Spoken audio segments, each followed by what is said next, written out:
Okay, Bismillahirrahmanirrahim. Assalamualaikum dan selamat pagi kepada semua pelajar sains tingkatan 4. So, hari ni kita nak ulang kaji je. Nak ulang kaji menggunakan modul daripada Terengganu. Okay, so soalan objektif ni cikgu dah bagi kepada Homnes dan rakan-rakan yang lain. Tahniah kepada Homnes. Okay, dia dah buat dan ada setengah dia kata tak nampak gambar. Okay, so kita hari ni kita show the real question. Okay, untuk jawab soalan ini. Okay, jom kita tengok soalan yang pertama. Okay, yang pertama, apakah fungsi dia kata topeng muka. So, topeng muka letak dekat muka. Dia tak letak dekat badan, dia letak dekat muka.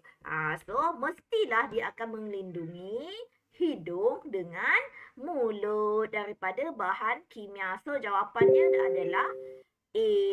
Okay. So yang ini mata, suara, kulit yang terluka kan. So semua ni salah lah. Dah terang-terang lagi bersuluh. So semua tu salah. So pergi kepada soalan nombor 2. Homnes hanya buat macam ini je. Bab 1, soalan objektif 1A. Macam itu je ya. Tak perlu susah-susah. Okay. So kita tengok soalan nombor 2. Okay, soalan nombor 2.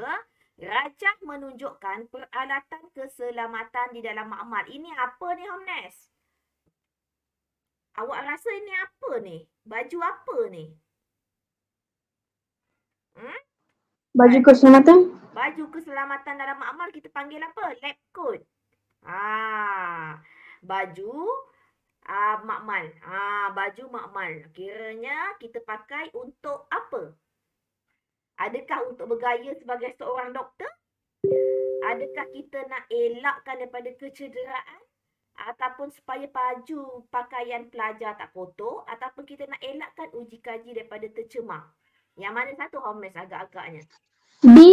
B. Mengelakkan kecederaan. Tak sesuai, Homnes. D. D. Dongki. Mengelakkan uji kaji dari tercemar. Apa kaitan dengan baju? Sikit lagi. C, pandai. Untuk mengelakkan baju kotor lah. Kalau contohnya tertumpah bahan kimia, tak adalah kamu punya baju yang kat dalam tu kotor. Hanya lab coat kamu sahaja yang kotor. Okey ya, Homnes boleh? Okey, kita pergi kepada soalan nombor 3. Antara langkah berikut, yang manakah betul untuk melupuskan sisa picagari? Yang ini kena baca. Macam mana kita sisa picagari tu, contoh macam kita lepas suntik. Kamu sekejap lagi kamu nak pergi vaksin. Agak-agak macam mana yang jarum suntikan tu, adakah dia akan guna untuk orang lain lagi sekali? Dia tak boleh guna lagi. So dia mesti apa-apa pun semua jarum itu, dia yang pertama dia akan nyah kontaminasi. Maksudnya dia buang semua, dia akan buang bahan akhirnya bakteria-bakteria ke apa-apa ke, nak cleankan dia dulu, kemudian baru kita lupuskan dia. Okey? So jawapan yang terbaik adalah A, B, C atau D, Homnes. Agak-agak awak lah. Cikgu kata pertama dia akan buang dulu infection, kemudian baru dia lupuskan. So yang mana yang sesuai? C. C? C. Salah. Bukan. Jawapannya adalah A. Dinyah kontaminasi dulu. Okay, secara autoclave. Kemudian baru kita lupuskan. Dia tak payah bekas khas disimpan dalam selamat sebelum dilupuskan. Dia apa-apa pun dia mesti ada perkataan dinyah kontaminasi. Okey. Pergi soalan nombor 4. Okay. Rajah menunjukkan sebuah alat pemadam kebakaran. Okay. Saya ada satu kat rumah. Okay. Antara berikut yang manakah jenis kebakaran yang sesuai?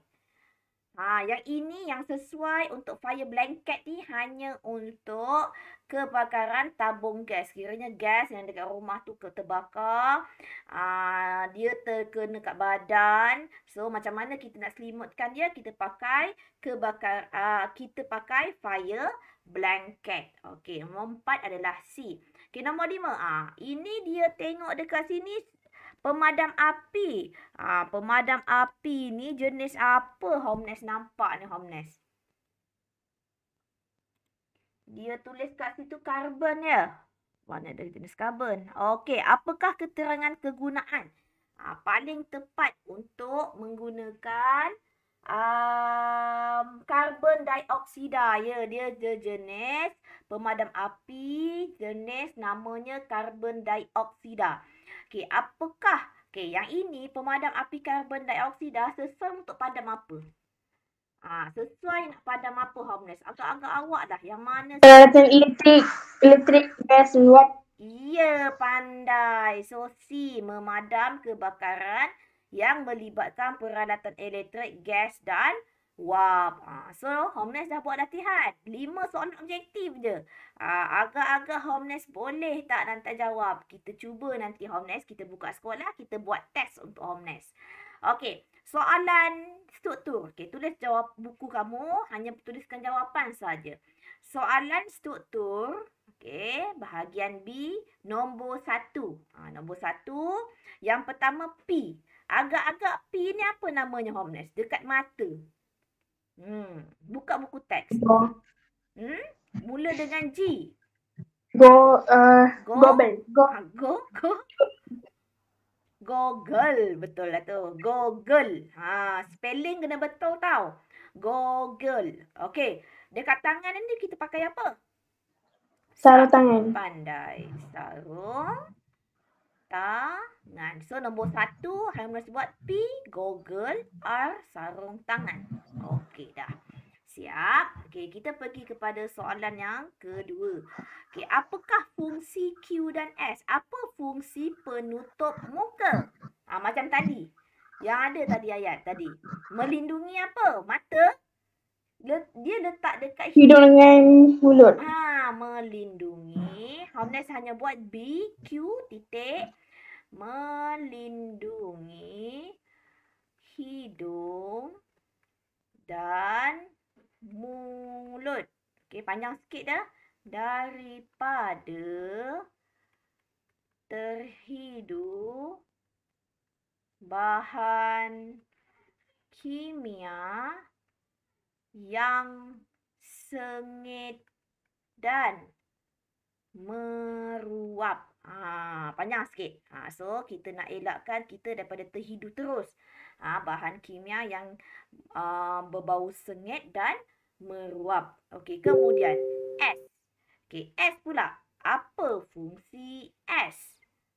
Apa fungsi S? Agak-agak Homeless, apa fungsi S? Baju makmal tadi. Baju makmal. Untuk apa baju makmal? Yang tadi, yang atas tadi. Melindungi badan kita ataupun pakaian kita daripada terkotor ataupun rosak. Okey. Melindungi kerosakan atau kekotoran pada pakaian. Samalah konsep kalau kamu pakai apron dekat rumah. Kenapa kena pakai apron dekat rumah, Homeless? Agak-agak kenapa kena pakai apron dekat rumah? Untuk lindungkan baju kita daripada kotor kan? Kamu masak. Tiba-tiba terpercik. Okey. So, soalan C. Pada pendapat anda, apakah kesan jika pelajar tak pakai P dan Q? Kalau dia tak pakai Google dengan mask. Kalau dia tak pakai Google, agak-agak apa yang terjadi dekat mata dia? Mata dia akan apa agak-agak? Mata akan injured lah. Tercedera. Kalau dia tak pakai mask, apa jadi? Dia akan terhidu bau bahan yang sengit tu. So, dia akan jadi sesak nafas. Okey, dia akan sesak nafas. Okey. So, pergi kepada soalan nombor 2. Okey, soalan nombor Homeless. Boleh ke Homeless setakat ini? Boleh cikgu. Okey, yang ini soalan yang last sekali. Okey, lepas tu kita stop. Okey, lepas tu kita stop ya. Okey, Rajah 2 menunjukkan eksperimen yang dijalankan oleh murid di makmal. Ini gambar apa ni, Homeless? Binatang apa ni? Tikus. Tikus. Tikus. Okey, apakah satu alat keselamatan yang perlu kamu gunakan?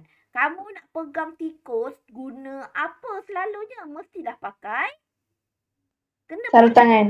kena pakai sarung tangan. Dia salah lah ni, nampak? Dia tak pakai sarung tangan.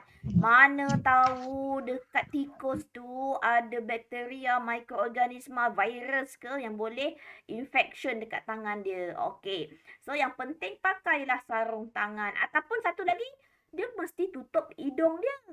Guna topeng muka sebab apa? Mana tahu dia bau bangkai ke. Kan bangkai kan bau busuk. Okey.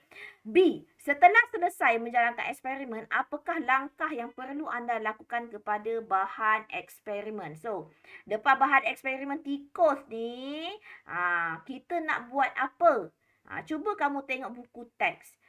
Yang dia cakap pengurusan sisa bangkai.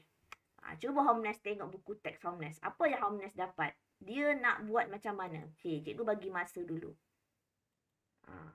So, sisa bangkai kategori mana Homnes? Yang mana? Cikgu dah ada show ni. A Kategori C. C. Kategori C. So, macam mana kita nak buat?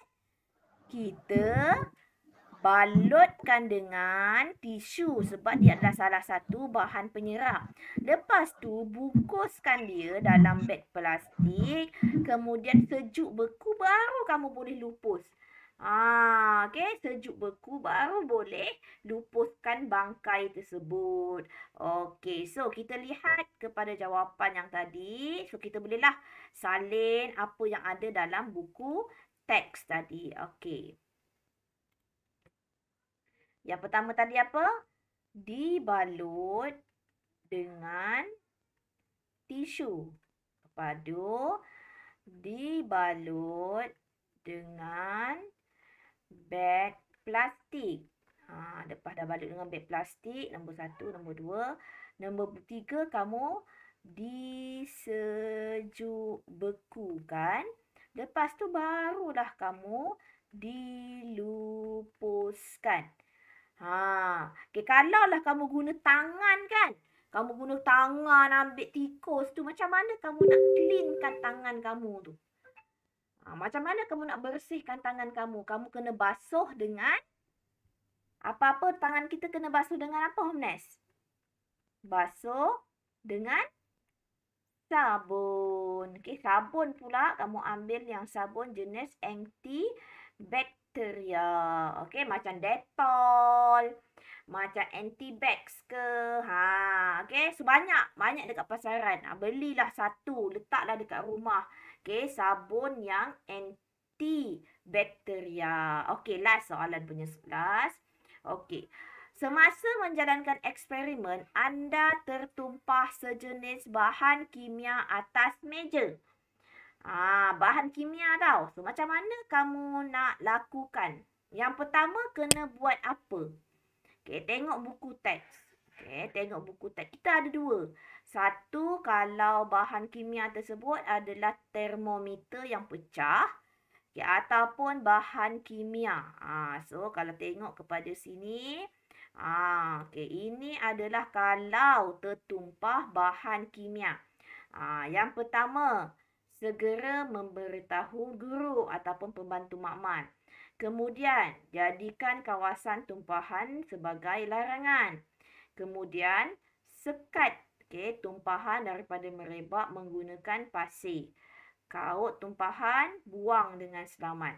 Okay, ini bahan kimia. Kalau jenis yang merkuri, jangan buat apa. Yang penting jadikan kawasan tu larangan, tabur sulfur. Yang tadi sabur besi, pasir. Yang ini kita kalau merkuri ke, termometer, tabur serbuk sulfur dan terus hubungi. Kamu jangan buat yang ini pula. Kaut buang, jangan. So, untuk merkuri sebab apa? Sebab dia adalah satu jenis bahan kimia yang beracun. So, jangan buat apa-apa ya. Yang pertama, sekat dulu. Bagi tahu cikgu, sekat. Lepas jadikan kawasan larangan. Kemudian, taburkan sulfur. Hubungi bomba. Tapi, kalau untuk bahan kimia, yang pertama tadi apa cikgu kata? Bagi tahu dekat guru. Okey. Segera memberitahu guru. Okey, ataupun kamu nak cakap pembantu makmal pun boleh. Okey, jadikan kawasan tumpahan kawasan larangan. Okey, yang ketiga, sekat tumpahan merebak dengan pasir.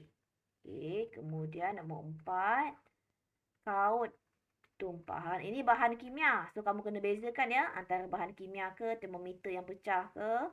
Okey, kemudian yang ini step kalau merkuri 4 dengan 5 ni tak ada. 4 dengan 5 ni ganti kepada hubungi bomba. Okey, buang di tempat yang selamat. Okey. Boleh ya, Homnas? Okey, teruskan tulis, Homnas. Itu sahaja kelas kita hari ini. Tak payah banyak-banyak. 5 soalan objektif, 2 soalan struktur sahaja. Okey, so selamat berkena suntik, Homnas. Cikgu. Okey, jumpa